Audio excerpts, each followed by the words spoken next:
తను తను తను తను తను.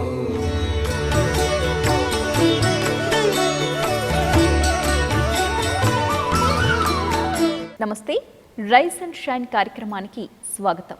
వివేకానందుని జీవిత చరిత్ర, ఆయన బోధనలు, ఆయన సిద్ధాంతాలను ప్రజలందరూ తెలుసుకోవాలన్న ఒక ముఖ్య ఉద్దేశ్యంతో ప్రారంభించిన ఈ కార్యక్రమాన్ని రామకృష్ణ మఠం, హెచ్ఎంటీవీ కలిసి సంయుక్తంగా నిర్వహిస్తున్నాయి. మరి వివేకానందుని జీవిత చరిత్ర గురించి మనతో మాట్లాడుతున్నారు స్వామి బోధమయానంద. మరి ఈరోజు ఎపిసోడ్లో వివేకానందుడు చికాగోలో విశ్వమత మహాసభలకు హాజరయ్యారు. కొన్ని వేల మంది ఆయన ప్రసంగం కోసం ఎంతో ఆసక్తిగా ఎదురుచూస్తున్నారు. ఆయన ప్రసంగంలో ఏం మాట్లాడబోతున్నారు, ఎలాంటి సందేశం ఇవ్వబోతున్నారు అని మరి ఈరోజు ఎపిసోడ్లో ఆయన పూర్తి ప్రసంగం గురించి తెలుసుకుందాం. నమస్తే స్వామీజీ. స్వామీజీ, నిన్న మనం అనుకున్నాం కదా, 7,000 మంది సభికులు ఆయన ఏం ప్రసంగించబోతున్నారు అని ఆసక్తిగా ఎదురుచూస్తున్నారు. అయితే ఇక్కడ విచిత్రం ఏంటంటే, ఏం మాట్లాడాలి అనేది వివేకానందుల వారు ఏమీ అనుకోలేదు. ఏం మాట్లాడబోతున్నారు అనేది కూడా అక్కడ ఎవరికి కూడా తెలియదు. ఎందుకంటే మొదటి నుంచి నేను లాస్ట్ మాట్లాడతాను అనుకుంటూ వన్ బై వన్ వెనక్కి వెళ్ళిపోతూ ఉన్నారు స్వామీజీ. లాస్ట్కి ఆయన ఇంకా నుంచున్నారు, ఛాన్స్ లేదు, మాట్లాడాలి. ఇలాంటి ఒక ఉత్కంఠ వాతావరణంలో ఆయన మాట్లాడిన ఫస్ట్ వర్డ్స్ ఏంటి?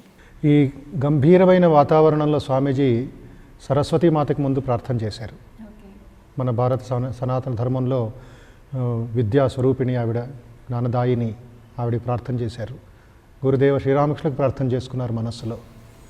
తర్వాత ఆయన 14 సంవత్సరాలు ఒక కఠోర తపస్సు, భారతదేశం ఒక ఇతిహాస జ్ఞానం మరియు ఆయనలో ఉండే ఒక ఆత్మవిశ్వాసం, దైవభక్తి, జ్ఞానం, రకరకాల అతి గుణ సంపన్నుడైన ఆల్రౌండర్ అయిన వివేకానందుడు ఆ సమయం స్టేజ్ ముందుకు వచ్చి భారతదేశాన్ని రిప్రజెంట్ చేస్తున్నాడు.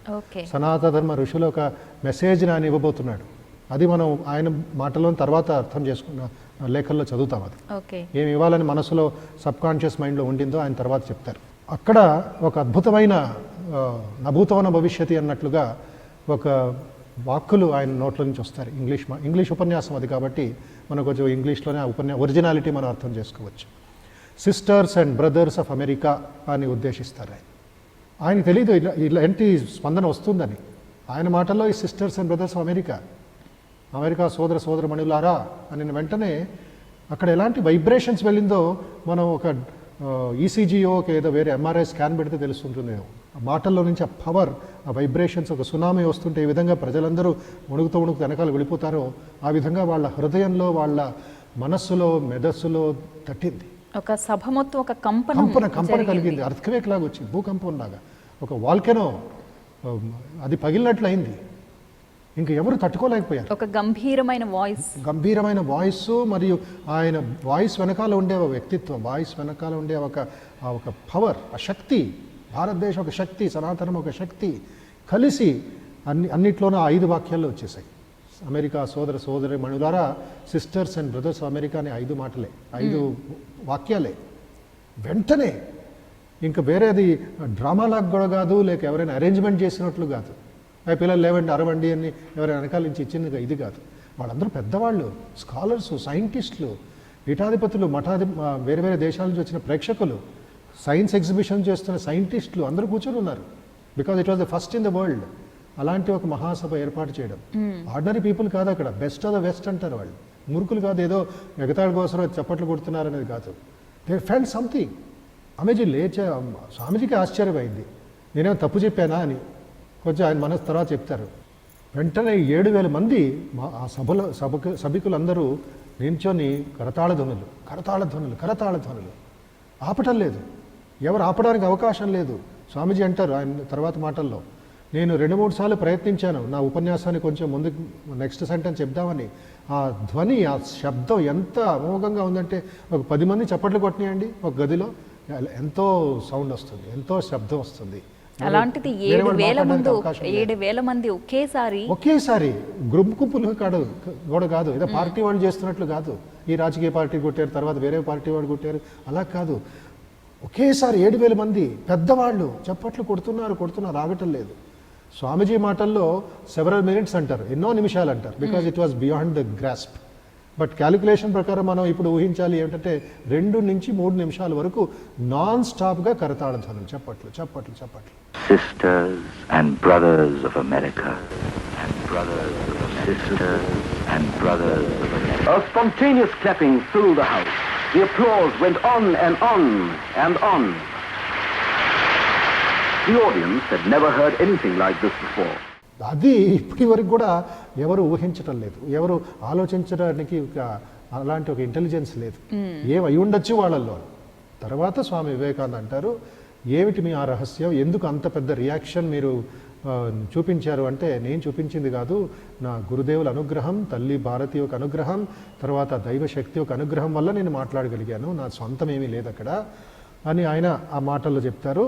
తర్వాత ఎలాగ అంత స్పందించారు అనడానికి ఆయన ఒక అద్భుతమైన సందేశం ఇస్తారు. యువకులు, మన ప్రేక్షకులందరూ ఆలోచించవలసింది, నేర్చుకోవాల్సింది ఏమిటంటే, 14 సంవత్సరాలు అంటే యవ్వనం నుండి ఆయన సన్యాసం తీసుకొని అమెరికాకు వచ్చే వరకు 14 సంవత్సరాలు సుమారు ఆయన బ్రహ్మచర్యం, సాధన, ధ్యానం, జపము, పవిత్రమైన ఆలోచనలు, నిష్కళంకమైన జీవితం ఆయన ప్రాక్టీస్ చేసుకుంటూ వచ్చారు, ఆచరించుతూ వచ్చారు.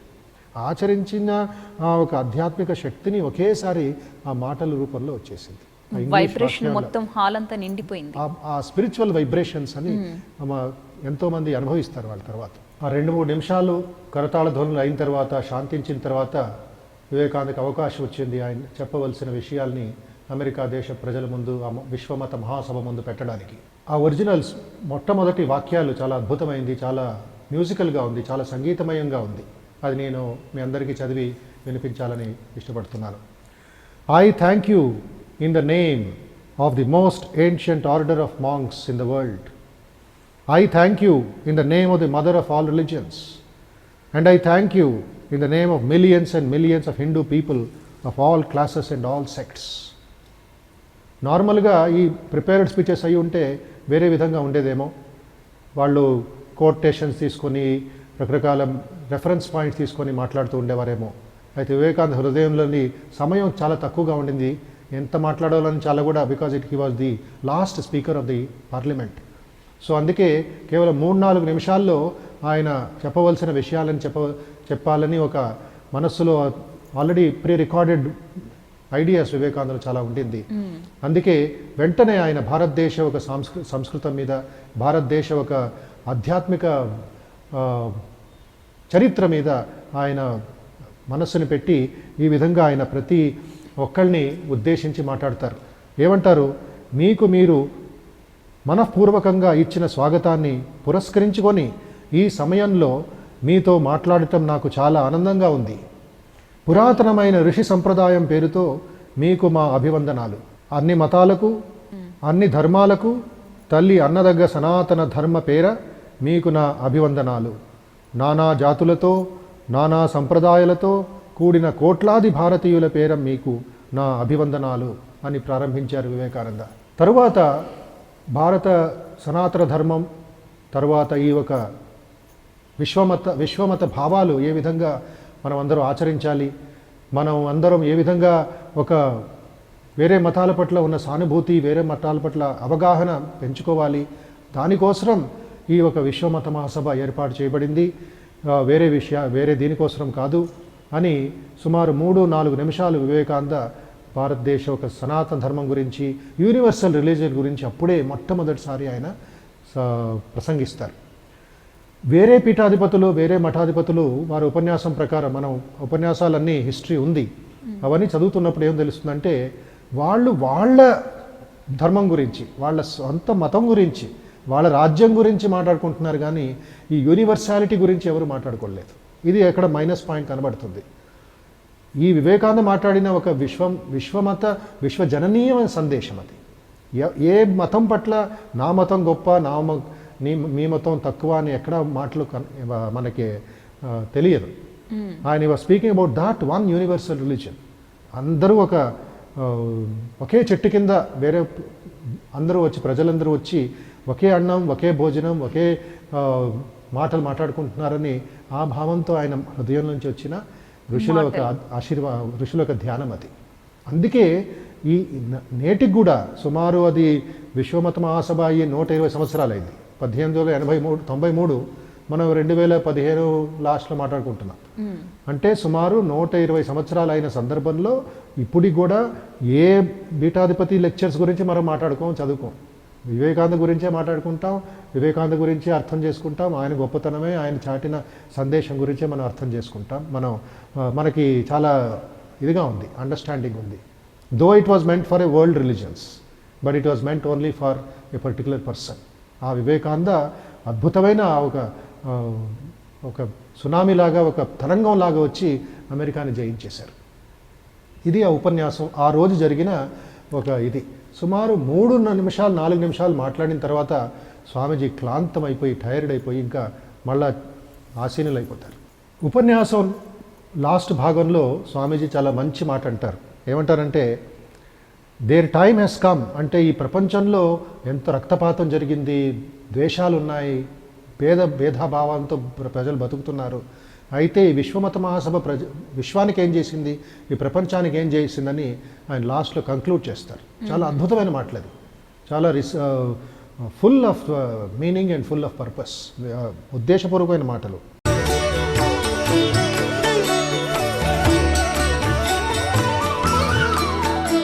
ఈ విశ్వమత మహాసభ లేకుండా ఉంటే మనమందరం ఇలాంటి సందేశాలు మనం ఎప్పుడూ పంచుకోలేకపోయాం. వాళ్ళ రాజ్యాల్లో వాళ్ళ మత పీఠాధిపతుల్లో ఆశ్రమాల్లో ఉండి మాట్లాడుకుంటారు, కానీ ఈ ఒకే ప్లాట్ఫామ్ మీద వచ్చి ఎవరు మాట్లాడుకునే అవకాశం. So he thanks the organisers. ఇలాంటి ఆలోచనలు మీకు వచ్చింది కాబట్టి నేను చాలా ఆనందిస్తున్నాను, మన దేశ ప్రజలందరూ ఆనందిస్తారని చెప్పి స్వామీజీ అంటారు. ఉదయం ఒక బెల్ మోగుతుంది, విశ్వమత మహాసభ ప్రారంభం అయ్యే ఒక పెద్ద బెల్ అది. ఆ బెల్ స్వామీజీని గుర్తించుకొని నేటి నుండి ఈ బెల్ ఒక సమయం నుండి, had it not been for these horrible demons, human society would be far more advanced than it is now. But their time is come, and I fervently hope that this bell that tolled this morning in honor of this convention may be the death knell of all fanaticism, of all persecutions with the sword or with the pen, and of all uncharitable feelings between persons wending their way to the same goal. ఏ ఒక లక్ష్యంతో, ఏ ఒక దారిలో ప్రజలందరూ వెళుతున్నారో అప్పుడు మూఢనమ్మకాలు, అప్పుడు వాళ్ళలో ఫెనాటిసిజం, తర్వాత వాళ్ళ మతాల పట్ల వాళ్ళకి స్వార్థబుద్ధి, అలాంటి కారణాల వల్ల దేశ విదేశాలు భేదంతో ఉన్నాయి, వేరే వేరే డిఫరెన్సెస్తో ఉన్నాయి. దానికోసం మనం పురోగమించడం లేదు, డెవలప్ అవటం లేదు. అయితే ఈ కన్వెన్షన్ వల్ల, ఈ విశ్వమత మహాసభ వల్ల అలాంటి ఒక ఇది ఉండదు, ఇంకా ఎండ్ అవుతుంది, కొత్త యుగం స్టార్ట్ అవుతుంది, యూనివర్సల్ రిలీజన్ విశ్వ మతమే ఒక సృష్టి అవుతుంది అని స్వామీజీ ఆయన ఉపన్యాసం ఎండ్ చేస్తారు. మెల్లిగా చెప్పవలసిన విషయాలను చెప్పుకొని ఆ 4 నిమిషాల్లో మళ్ళీ వచ్చి ఆసీనులు అవుతారు. ఓకే, 4 నిమిషాల పాటు స్పీచ్ ఇచ్చారు. 4 నిమిషాల పాటు స్పీచ్ ఇచ్చారు. మనం ఇంగ్లీష్ ఉపన్యాసం స్టాటిస్టిక్స్ ప్రకారం జస్ట్ ఒక ఆట కోసం మనం ఆలోచిస్తే ఒక ఇంగ్లీష్ ప్రొఫెసర్ కౌంట్ చేశారు ఎన్ని పదాలు ఉండుండొచ్చు అని 4 నిమిషాల్లో. సుమారు ఆయన 458 పదాలు ఉపయోగించారు అంతే. అంటే ఏ స్పీడ్లో చెప్పుండొచ్చు. ఇంగ్లీష్ గ్రామర్ నేర్పించేటప్పుడు మేము స్కూల్లో ఉన్నప్పుడు ఈ విశ్వమత మహాసభ కంఠస్థం చేశాం. 3-4 నిమిషాలు మనకి నేర్చుకోవడానికి 1 నెల పట్టేది. అయితే వివేకానంద మాట్లాడినప్పుడు కేవలం గ్రామాటికల్గా, తర్వాత ఇంగ్లీష్ లాంగ్వేజ్ ప్రకారం ఒక విశేషమైన స్పీడ్లో మాట్లాడుతున్నారు. 455 వాక్యాలు 4 నిమిషాల్లో, అంటే నిమిషానికి ఆయన 100 వాక్యాలు మాట్లాడుండొచ్చు ఆ స్పీడ్. బికాజ్ వెస్టర్న్ ఆడియన్స్ వాళ్ళు ఆకర్షించారు, వాళ్ళు అర్థం చేసుకున్నారు కంటిన్యూ ఏం మాట్లాడుతున్నారు అనేది. తర్వాత ఇంకా క్లాంతమైపోయి, టైర్డ్ అయిపోయి, ఎగ్జాస్ట్ అయిపోయి ప్రశాంతంగా వివేకానంద వచ్చి కూర్చున్నారు. మళ్ళీ కొత్తగా కరతాళధ్వనులు ప్రారంభమయ్యాయి. మళ్ళీ ఎక్కడ 2-3 నిమిషాల తర్వాత ఆపారో ఇంట్రొడక్టరీ స్టేట్మెంట్, సోదరి మండలారా అని మళ్ళీ ఆయన ఉపన్యాసం అయిన తర్వాత కొత్తగా అందరూ నేర్చుకొని ఇంకెవరో ఆపడానికి సాధ్యం కాలేదు. ఆ ప్రజల్ని అందరూ దూసుకుంటూ చైర్ల మీద దూకుతూ వివేకానంద దగ్గరికి వచ్చేస్తున్నారు.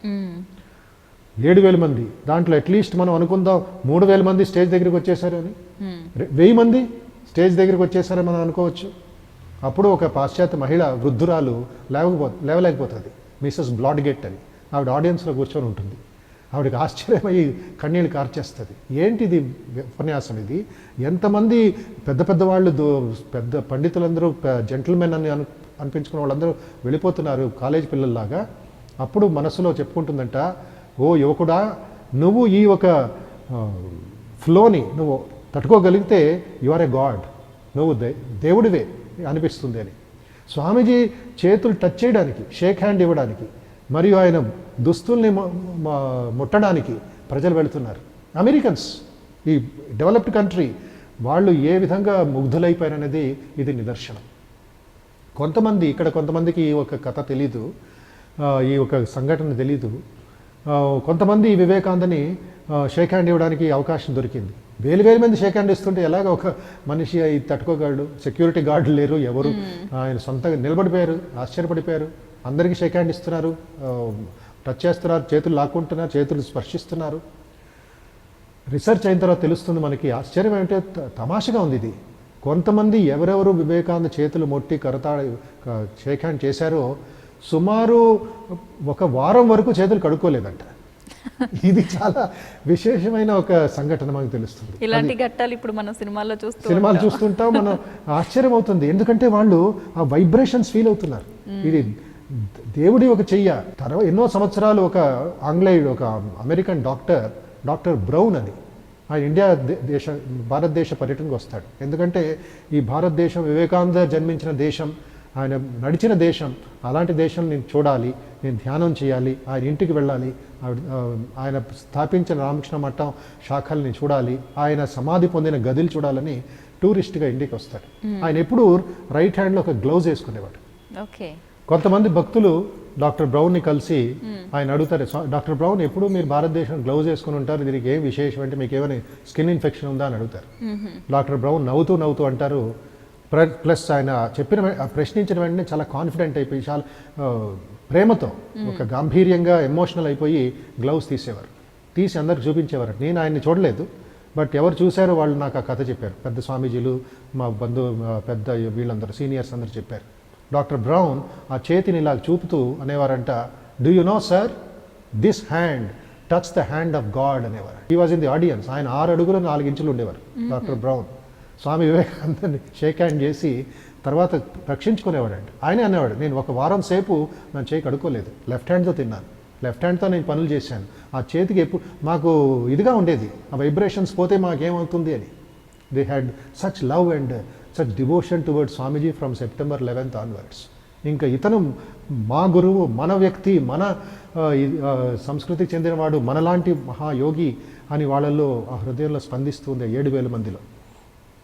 తర్వాత స్వామీజీ సభ అయిన తర్వాత మళ్ళీ తిరిగి ఇంటికి వచ్చేస్తారు, మిసెస్ మేరీ హేల్ ఇంటికి. అప్పటికే అమెరికా పత్రికల్లో ఫ్లాష్ అయిపోతుంది, world hero, warrior monk, orator by divine right అని రకరకాల బిరుదులు అమెరికా న్యూయార్క్ పేపర్స్లో, పెద్ద చికాగో టైమ్స్లో అంత ప్రచారం అయిపోతుంది. స్వామీజీకి అవన్నీ ఏమీ తెలియదు, ఇప్పుడే పబ్లిష్ అయిపోతున్నాయి అవన్నీ. నెక్స్ట్ డే ఇంకా హోల్ వరల్డ్, అది విశ్వమత మహాసభ కాబట్టి ప్రపంచమంతా చూస్తుంది అక్కడ ఏం జరుగుతుందో అని. అందరూ వెయిట్ చేస్తున్నారు, దాని ఒక రెజల్యూషన్స్, చట్టాలు, దాని నుంచి ఏం వీళ్ళు మనకు ప్రచారం చేస్తారనేది. But it was a different story. ఈయన ఫోటోలే, ఈయన పోస్టర్సే చికాగో అంతా, అమెరికా అంతా నిండిపోయింది, వీధిలో నిండిపోయింది. స్వామీజీ మాత్రం ఆ ధ్యాన ముద్రంతో, ఆ గాంభీర్యంతో, ఏమీ జరగలేనట్లు, ఒక అబ్బాయి మళ్ళీ స్కూల్ నుంచి ఇంటికి ఎలాగ వచ్చేస్తాడు ఆ విధంగా వచ్చి దుస్తులని మార్చుకొని భోజనం చేసుకొని ఆతిథ్యం ఇచ్చిన రూమ్లోకి వెళ్తారు. భారత వైపు చూస్తారు, చూస్తూ కన్నీళ్లు కారుస్తారు. అమ్మా, నీకోసం వచ్చాను నేను, అయితే నాకు ఈ భోగ విలాపాలు, భోగ ఎంజాయ్మెంట్స్, ఈ ఎంటర్టైన్మెంట్స్, ఈ ఒక పొగడ్డాలు నాకేం వద్దమ్మా, నీకోసం వచ్చాను. భారత ప్రజల కోసం ఆయన తపిస్తారు. నేను ఇక్కడ లగ్జరీ మంచం మీద మంచి దుస్తులు, మంచి కుర్చీలు, మంచి భోజనం చేస్తున్నాను, ఒక్క మెతుకు కోసం నా బిడ్డలు, నా బంధువులంతా భారతదేశం కవలిస్తున్నారే, ఇదంతా నాకు అవసరమా అని ఆ రాత్రి అంతా ఆయన పడుకోకుండా నెల మీద దొర్లుతూ గడిపారు. ఉదయం వచ్చి చూస్తారు, మంచం టచ్ చేయరు. ఆయన నెల మీద కూర్చొని భారతదేశం వైపు, పశ్చిమ వైపు, పూర్వం వైపు చూస్తారు. ఈస్ట్ వైపు చూస్తూ కన్నీళ్ళు కార్చి నెక్స్ట్ డే మార్నింగ్ నుంచి ఆయన పేపర్లో అంతా ఫ్లాష్ అయిపోద్ది. అప్పుడు ఇంకా ఎక్కడ ఆయనకి ఇది లేదు, ప్రైవసీ పోయింది. ఇక్కడ మనం ఎన్నో విషయాలు ఆలోచించాలి, నేర్చుకోవాలి. స్వామీజీ ఒక ఇంపర్సనాలిటీ. ఆయన ఇది నాది కాదు, నా పేరు కాదు, నా ఒక గొప్పతనం కాదు, నన్ను పొగడ్డం కాదు, నేను చేస్తుంది అంతా గురుదేవుల పని, రామకృష్ణుల పని, తర్వాత భారత మాత కోసం నేను చేస్తున్న పని. ఈ విధంగా ఆయన మనస్సులో ఎప్పుడు ఉండింది. కానీ ఇది నేను చేస్తున్నాను, నాకు గొప్పతనం అని ఇది అంటారు. తర్వాత స్వామీజీ అంటారు, ఈ వచ్చిన పేర్లు, పొగడ్డాలు, ఈ ఒక అవార్డ్స్ ఏమేమి వచ్చాయో మీలో ఎవరికైనా వచ్చి ఉంటే, భారతదేశం శిష్యులకి రాస్తారు లెటర్, మీలో ఎవరికైనా ఒక్కరోజు వచ్చి ఉంటే మీకు పిచ్చి పట్టేసేది.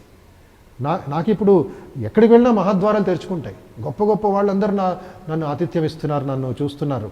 అయితే నేను ఇవన్నీ జీర్ణించుకునే శక్తి నా గురుదేవుల ఒక ఆశీర్వాదం. ఏదో విశేషమైన పని మీద వచ్చాను. ఆ సమైక్యత, అన్యోన్యత, ఆ ప్రేమ, విశ్వాసం, ఆ ఒక యూనివర్సల్ లైఫ్, ఆ ఒక భారతదేశం ఒక ప్రజల్లో ఉండే ఒక గొప్పతనం, అవన్నీ నేను ప్రచారం చేయడానికి వచ్చాను. I have not come for my selfish purpose అని స్వామి ఎన్నోసార్లు సూచిస్తారు. తర్వాత ఆ విశ్వమత మహాసభ కేవలం ఒక్కరోజు జరగలేదు, ఒక వారం రోజులు జరిగింది అది. స్వామీజీ గొప్పతనం అప్పుడు తెలిసిన తర్వాత వీళ్ళందరూ స్వామీజీని రకరకాల కన్వెన్షన్స్, రకరకాల డిపార్ట్మెంట్స్గా జరిగేవి. సైన్స్ డిపార్ట్మెంట్, తర్వాత ఇక్కడ ఎడ్యుకేషన్ డిపార్ట్మెంట్, అలాగే పార్లమెంట్ ఆఫ్ రిలీజియన్స్ జరిగేవి. స్వామీజీని అన్ని చోట్లను ఆహ్వానిస్తూ ఉండేవారు. మా డిపార్ట్మెంట్కి రండి, మా బిల్డింగ్కి రండి, మాకు ఒక సందేశం ఇవ్వండి అని ఆయన సుమారు 10 ఉపన్యాసాలు ఇచ్చారు. అది అయిన తర్వాత దాంట్లో 5 ఉపన్యాసాలు చాలా ముఖ్యంగా ఉంటాయి. ఎందుకు మనం ఈ భేద విభేదాలతో బతుకుతున్నాం, వై వి డిసగ్రీ అని స్వామీజీ ఒక ఉపన్యాసం ఇస్తారు. చాలా అద్భుతమైన కథ చెప్తారు ఆయన. రామకృష్ణ దగ్గర నేర్చుకుంటారు, తర్వాత ఆయన స్కూల్ ఒక సిచ్యువేషన్ నేర్చుకొని నూతిలో కప్ప కథ చెప్తారు. అందుకే ఒక మతానికి ఇంకో మతానికి భేదం ఎందుకంటే మనం ఒక్కొక్క చిన్న కప్ప నూతిలో ఉండి ఇదే నా రాజ్యం, ఇదే నా ఇది అని అందరూ అనుకుంటూ ఉంటారు. అందువల్ల వాళ్ళల్లో మిస్అండర్స్టాండింగ్స్, వాళ్ళల్లో ఈ భేదాలు జరుగుతూ ఉంటాయి. అందుకే ఈ వైలెన్స్కి మనం ఇదైపోతున్నాం, వీఆర్ సకమింగ్ టు ద వైలెన్స్ అని స్వామీజీ బాధపడతారు. మెయిన్ ఉపన్యాసం హిందూ మతం గురించి, హిందూయిజం గురించి ఆయన 19వ తారీఖు సెప్టెంబర్ అమెరికాలో ప్రసంగిస్తారు. అప్పుడు ఒక ప్రిపేర్డ్ స్పీచ్గా సుమారు 2 గంటల సేపు హైందవ మతం గురించి, హైందవ మత తత్వం గురించి, గొప్పతనం గురించి, విశాలతనం గురించి, ఒక శాంక్టిటీ గురించి, దాంట్లో ఉండే ఒక సందేశం అంతా వివేకానంద అమెరికా దేశ ప్రజలకి 19వ తారీఖు సెప్టెంబర్ అందిస్తారు. విశ్వమత మహాసభలోనే 19వ తారీఖు అంటే 11వ తారీఖు ప్రారంభమైన విశ్వమత మహాసభ సుమారు 25వ తారీఖు సెప్టెంబర్ వరకు జరుగుతూ ఉంటుంది. వేరే సబ్జెక్ట్స్ మీద స్వామీజీకి 5 ఉపన్యాసాలు ఇచ్చే అవకాశం ఆ సమయంలో దొరికింది. రైట్ స్వామీజీ, ఇక నెక్స్ట్ ఆయన జీవితం ఏ రకమైన మలుపులు తిరిగింది చికాగో ప్రసంగం తర్వాత అనేది రేపటి ఎపిసోడ్లో మాట్లాడదామండి. ధన్యవాదాలు. చూసారు కదండి ఇవాల్టి రైజ్ అండ్ షైన్ కార్యక్రమం. మరి చికాగో ప్రసంగం అనంతరం వివేకానందుని జీవితం ఎటువంటి మలుపులు తీసుకుంది రేపటి ఎపిసోడ్లో మాట్లాడదాం. వివేకానందుని బాల్యం గురించి చాలా రోజులుగా మీరు కూడా వింటున్నారు కదా. అలాగే ఆయన ఈ చికాగో ప్రసంగం వరకు కూడా స్వామీజీ చెప్పిన మాటల్లో మీకు ఎటువంటి సందేహాలు కానీ ప్రశ్నలు కానీ ఉంటే మా చిరునామాకి మెయిల్ కానీ లెటర్ కానీ పంపించండి. స్వామీజీ మీ ప్రశ్నలన్నింటికీ కూడా సమాధానాలు ఇస్తారు. Rise and shine HMTV flat number 1042 road number 52 Jubilee Hills Hyderabad pin code 5,33,000. Email ID riseandshine@hmtv.in. ఇది ఇవాల్టి రైజ్ అండ్ షైన్. నమస్తే.